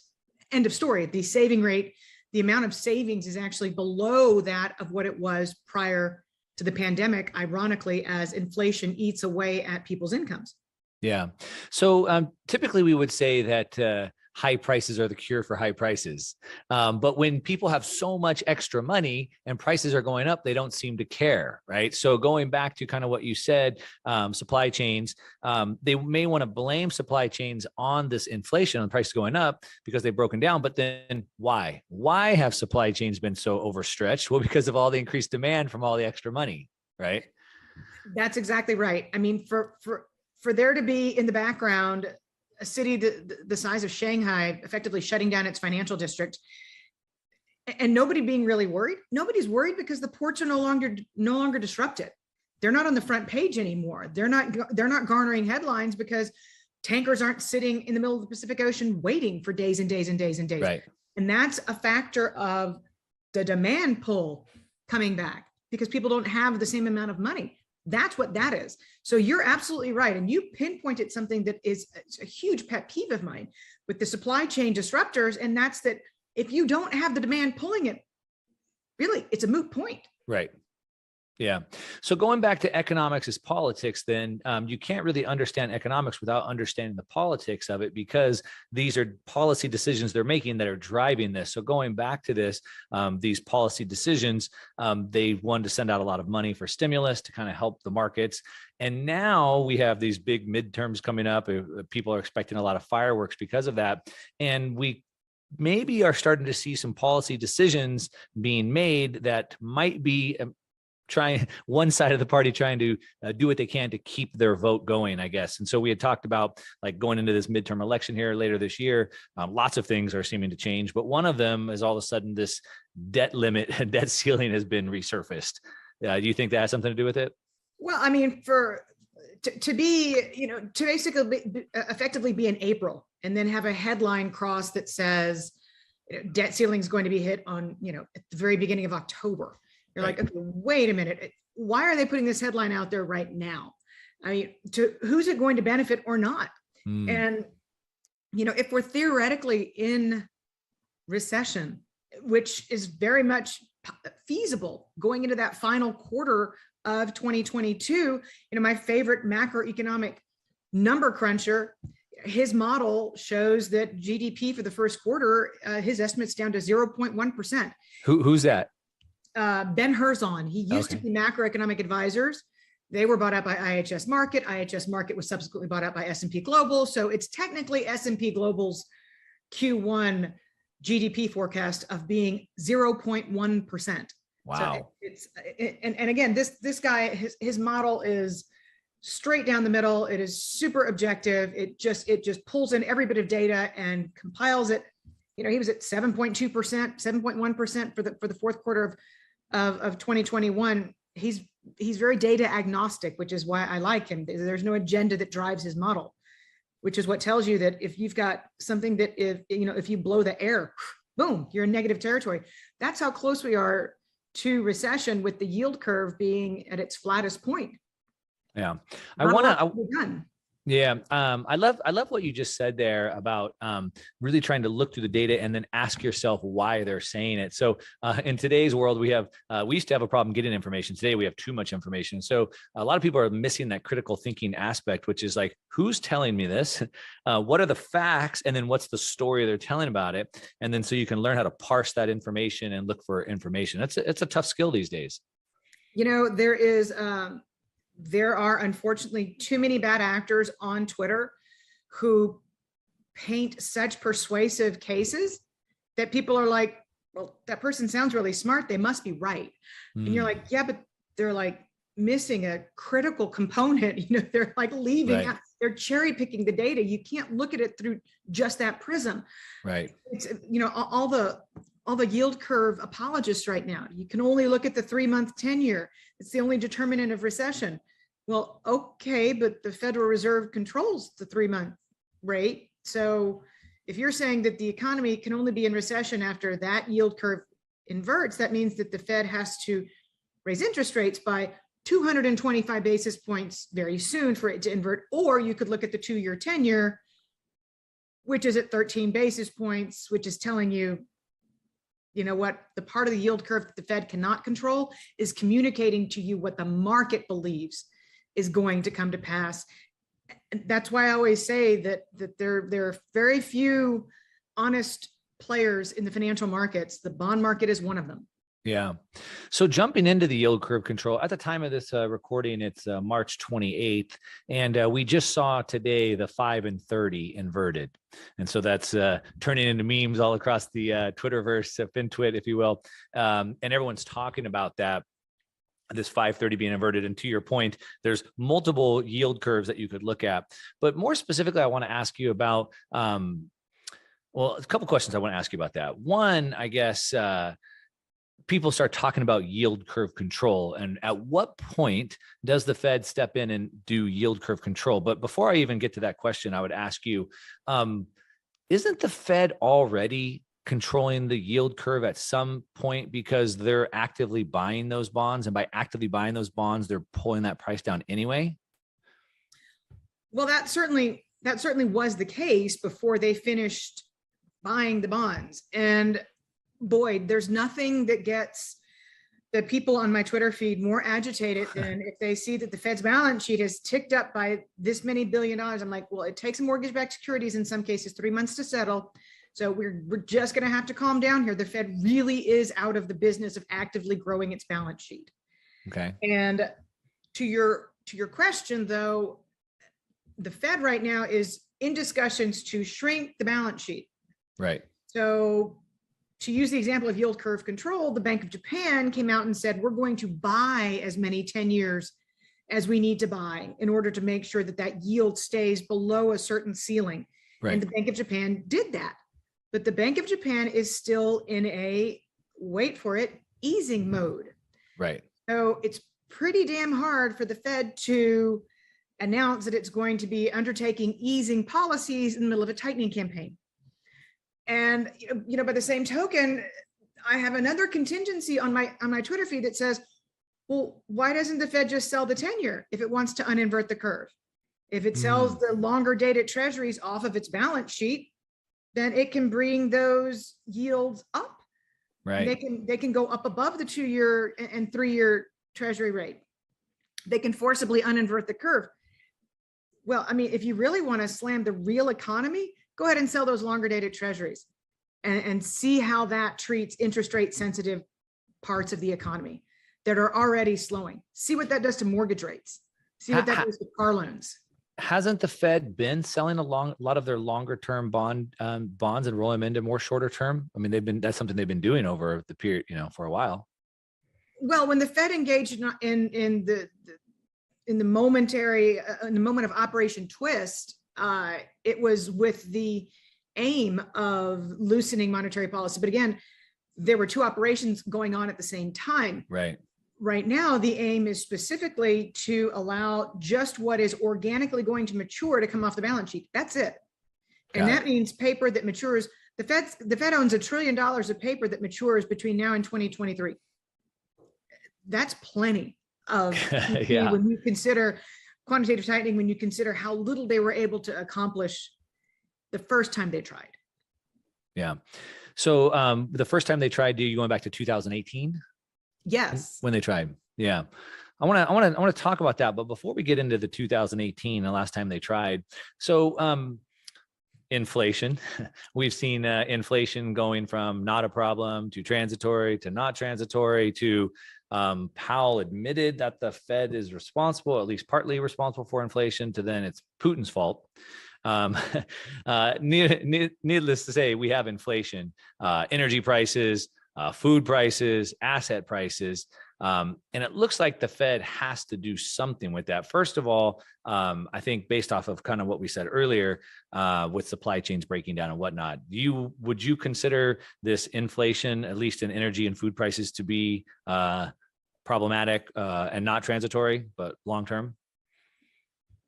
Well, when you've got farmers in the Midwest saying that they're going to change their crops out because they can't get the right kind of fertilizer in hand. Yep. And when you've got small trucking firms saying that they're going to be pulling the plug on operations until diesel prices go down, which is going to elongate your supply time from farm to market, these are things that can really start to monkey with inflation. Yep. And we have to bear in mind the February CPI data was collected prior to Putin's invasion of Ukraine. Right. So we already had this massive gap up in gasoline prices before the first tank crossed the border. Yep. So, and you know what? Crude prices have come down, but they're still extraordinarily high. And your gasoline price, which is what consumers, it's the most visible form of inflation and what they see. And by the way, you've got this whole crop of millennials who've like squandered out to the exurbs and suburbs, many of whom are being called back into the office. They're like, okay, wait a minute, hold on. I didn't sign up for this. I've got a car payment. I've got a house payment. I've got property taxes. Now my gas bill to get back and forth to the office when I thought I was going to be working from home forever, that's going up too. And by the way, the food, the cost to put the food on the table, and I've had kids now that I live out in the exurbs. So this is throwing budgets of not just, your most susceptible families, but the budgets of middle income working Americans. This is really messing with their budgets. Yeah, it's big time. And it looks like, we've seen this coming for a while, at least those of us that are paying attention to what's happening.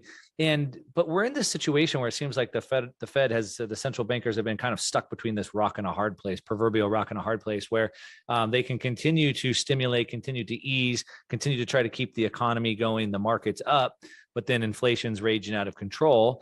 The flip side is they try to start tapering and risk blowing up the market, but bringing inflation back under control. And it seems like there's been this balance, trying to figure out what they can do. If I look back through like a historical lens, it looks like when Volcker was kind of faced with the same situation, he chose to sacrifice the economy to save the dollar. Maybe Bernanke chose to sacrifice the dollar to save the economy. And now maybe Powell is stuck with a similar decision. Would you frame it up that way, or am I looking at it wrong? Well, I think Bernanke saved the markets at the expense of the long-term growth Right. of the economy. I mean, he was at the helm of the Fed during one of the most sclerotic, anemic phases of expansion in U.S. history. And that's what happens when you throw good money after bad, is you elevate asset prices, but companies are trained to not invest in the long-term growth of their companies. They're trained to do other things like buy back their shares, Right. which pump up their their bonuses, which is great and convenient. And in fact, we have seen fixed investment outside of software spending come tumbling down these last few years. And of course, software spending is a really polite way to say automating jobs out of existence. Yeah. And that's something else that you don't talk about in the midst of millions and millions of job openings. I'm like, well, yeah, there's a reason that offices are not filling back up. Right. And it's not just people working from home. That percentage has dropped from, I think it was close to 30% in the heat of the pandemic down to like 13%. So there is something to be filled in, and that is automation being expedited. And again, these are things that are just not the subject of polite cocktail party conversation. Yeah, for sure. I was trying to pull up, but I don't remember exactly, but there's a quote from Vladimir Lenin. I believe it was John Maynard Keynes was quoting Vladimir Lenin. He said that the best way to debauch or the best way to destroy capitalism is to debauch its currency. And through a series of inflation, then you can steal wealth through an arbitrary means. And at the end, he says that through a series of inflation and deflation, the currency and the system would have lost all its order, that the best way to get wealth would be through gambling.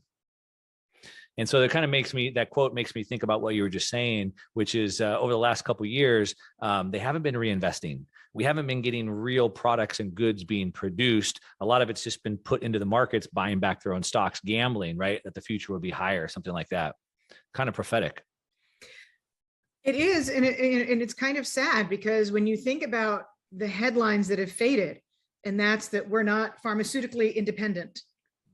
We're not even energy independent, because the energy industry has had their wrists slapped for so long that even when it was very profitable to make investments, they decided to err with shareholder value instead.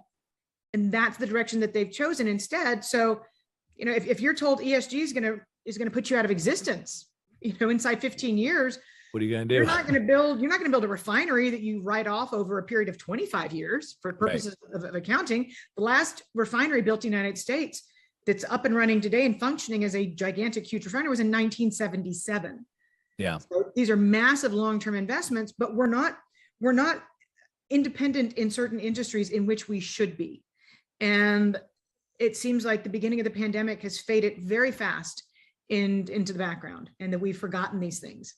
So that goes back to what you opened up with economics is politics. And so a lot of these political policies have been put in place that are then long-term damaging the economy, in a sense, back to the energy. For the last decade, politics has been telling the energy sector that we want to put you out of business.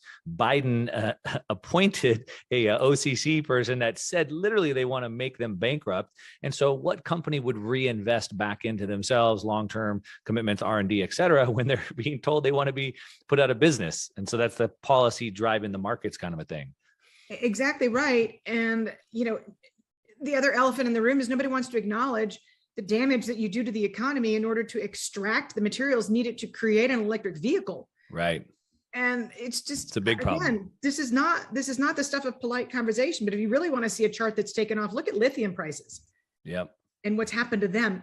So there's nothing elegant about this. The most optimistic forecast that I see suggests that maybe 15 years from now, 5 years from now, we might be, kind of electric vehicle, that kind of a country, maybe. But these are people playing with spreadsheets. Yeah. And, I saw a 65 Corvette Stingray go by a few days ago with the top down on a beautiful Chamber of Commerce day. And I'm like, that's not going away in 15 years. That's going to get more expensive with time. Yeah, I want to put a pin in that and come back to it if we have time, because I want to talk to you about that and maybe another thing I saw you tweet out. But it did make me think of a video I did about a year ago where I talked about this transition to EVs and the Tesla Gigawatt Factory, which is the largest battery manufacturer and manufacturing facility. It would take them 5,000 years to make enough batteries to store the energy of the United States for one single day. And because renewables are inconsistent. If it's not sunny, we have to probably store for 5 days or 7 days. So 5,000 years for one day. So anyway, we'll put a pin and come back to that. But I want to go back to where we talked about Powell. Well, the last time that the Fed really tried to taper down, 2018. So if there was this proverbial rock in a hard place that maybe the Fed finds themselves in, keep stimulating the markets or save the dollar, and let the market crash. If we look at Powell, so in 2018, when he first came in, he came in all fired up, wanting to get the job done. And that's when they tried tapering, which didn't really work out too well. Mm-hmm. So was that do you think when he came in, he wanted to set it straight? He was, fired up to get the job done. And maybe he's been hawkish from the beginning. He has been hawkish. He was hawkish in the very beginning, in his first congressional testimony. He was extremely adamant in saying it's not my job to backstop the stock market, and the stock market didn't like it one bit. Right. What stopped Powell in his tracks was the credit market, and that's the story of 2018 wasn't necessarily Volmageddon when an ETF priced off of volatility blew up his first day in office in 2018, sending the Dow Jones down more than 1,000 points. That wasn't what scared him. What scared him was when the credit market shut down. Okay. And you've got globally non-financial debt that's retiring, that has to be rolled over in 2022, is about $1 trillion. That's not like we can talk about it theoretically. That's going to be coming around in 2025 or 2026. And that wall of maturity is way out there over the horizon. Right. It's now, and it's bigger next year in 2023. So making sure that these companies stay alive, that's what really got Powell's attention in late 2018. That's what triggered the pivot. You don't have 41 days of consecutive, you don't have 41 consecutive days in which not a single junk bond in the United States is sold. The wheels fall off really quickly, and then you start to flirt with systemic risk. Sure. I do think that Powell is going to let more damage occur because of inflation than he would have a few years ago. He can't let systemic risk become unleashed. He can't let the credit markets go. And he's trying to find mechanisms to, in fact, control trading in fixed income markets if prices swing too far. That's not law yet. But he's looking at things that are effectively bond market circuit breakers. Right. But in the interim, I think he's willing to let the stock market fall more than what is perceived, because it's a midterm election year. And there are politicians from both sides of the aisle saying inflation is too high and it's eating away at our constituents' budgets. And so that's, you have to pay heed to the fact that whether you're talking about Alan Greenspan in 1987 or the same man in 2000, Bernanke with the housing crisis, they were in falling inflation environments. So they have a lot more optionality, a lot more flexibility than Powell has. Right. And that's just a simple fact of life. And even when Powell tried to do this back in 2018, though, we didn't have the raging inflation that we have today. So he was trying to taper down the Fed without the inflation. And now today he's wanting to taper down the Fed, but we have the inflation. So I guess he just has even more motivation to try and get it done today, even though it probably puts us into a much worse situation as far as the markets go. You know what? We'll see. Yeah, we'll see. I know that there's been a lot of tough talk. I know it. If Powell was really concerned, he would have done something the first time the headline CPI printed north of 7%. Right. And that's what Jim Bullard and others were suggesting, that it would be appropriate during unusual times like that to come out with an intermeeting rate hike. He chose not to. Fed speakers have said that it's, that the balance sheet runoff is imminent And yet, Christopher Waller, who's fairly new to the Board of Governors, he came out the day after the most recent Fed meeting and said, we said in coming months that we would be running off the balance sheet. That might be July. So for all the tough talk, it's going to be 0.5 point hikes. It's a whole different regime. Volcker's back. He's come back from the grave. All I've seen so far is 25 basis points. Right. That's all I've seen.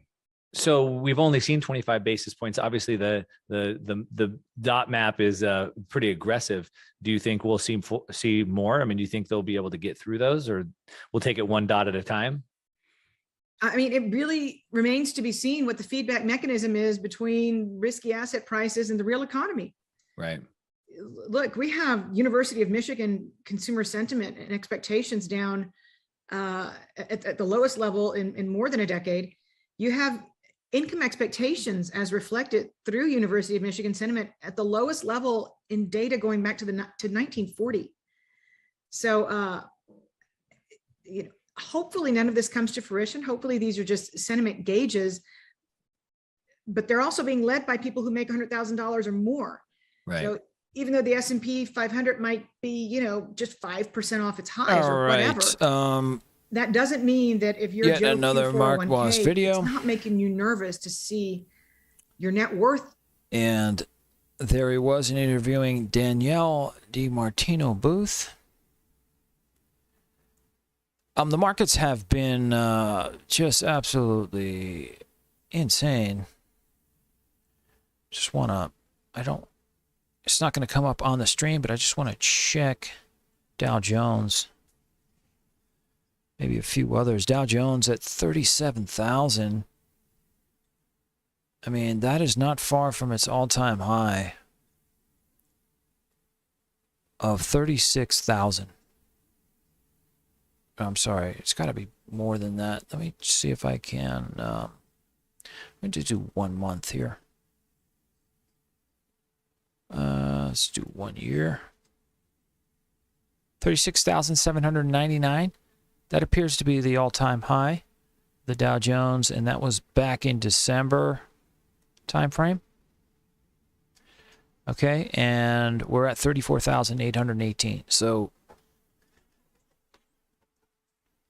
that's all anybody, lots of people are talking. When's the market going to crash? Obviously, I'm still using, unfortunately, YouTube a lot, checking out a lot of independent guys, people checking the markets. Everybody's talking, where's the corrections? Where's the correction? We're not there yet. We just went through massive, prolonged pandemic, and we never had any kind of correction in the stock market. None of these major indices, obviously, that I'm aware of. I mean, if you know of foreign index exchange that's had some kind of massive correction, let me know about it, because there hasn't been one, and everybody's waiting for a correction. And now interest rates are on the rise. We've got 30-year mortgages are now at 5%, and Fed's raised interest rates, I guess, around 0.25%, 0.25. But people's long-term projections are that, because the Federal Reserve says they're going to keep raising interest rates, so long-term interest rates are going to be going up. So I think the housing markets may have some corrections in certain areas around the world, regionally perhaps, but I don't think you're going to see a worldwide correction. Obviously, anything's possible.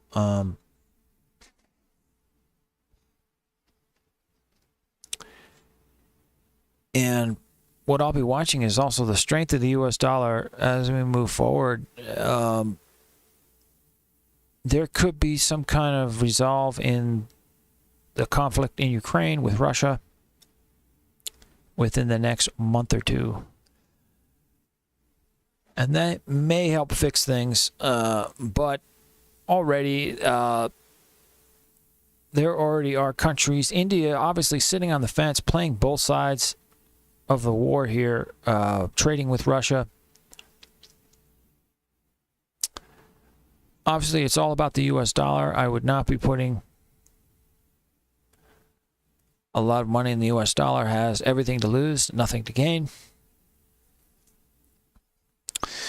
And as I was showing you earlier in the stream, the Russian ruble is gaining strength once again against the U.S. dollar. So we'll see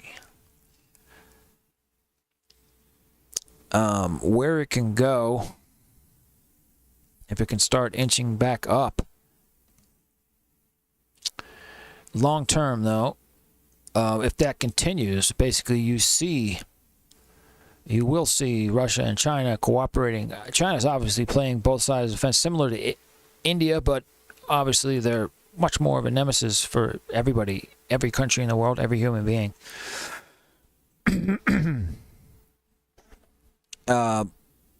But you could see an invasion of Taiwan by the CCP. That would shake things up.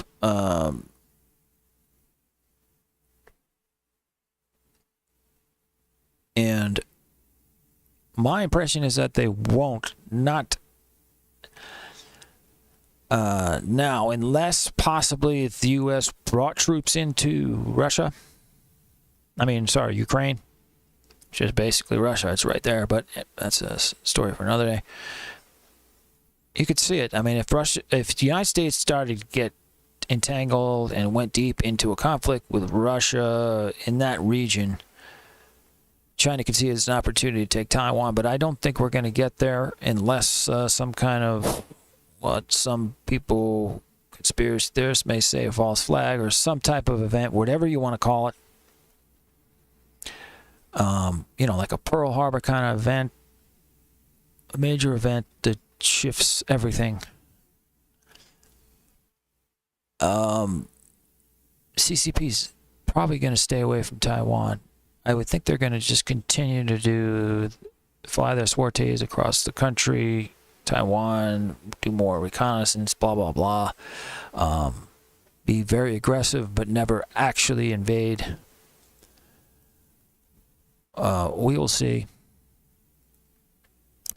But Dow Jones not far off from its all-time high in the 36,000 range. NASDAQ, similar situation. I mean, it was getting up there, 15,000 range. It's down to 14,000. This is not far from its all-time highs. S&P, same story. It was getting up into the 4,000 range. Where's the chart? That was an all-time high that it's recently, all of these indexes. So where's the correction? There's been some small corrections recently, but will there be a big one, big correction?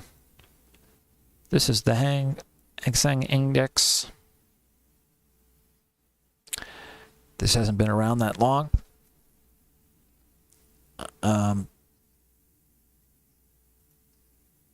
GDAXI, the DAX performance. FTSE. Same story across every index, and now these are individual stocks. I'm not going to get into those, but those are some of the major worldwide indexes. Same story.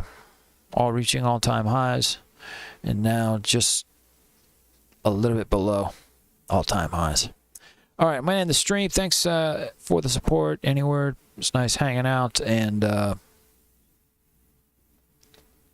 Canucking Yankee Show is this Sunday, 4 p.m. Eastern, 1 p.m. Pacific.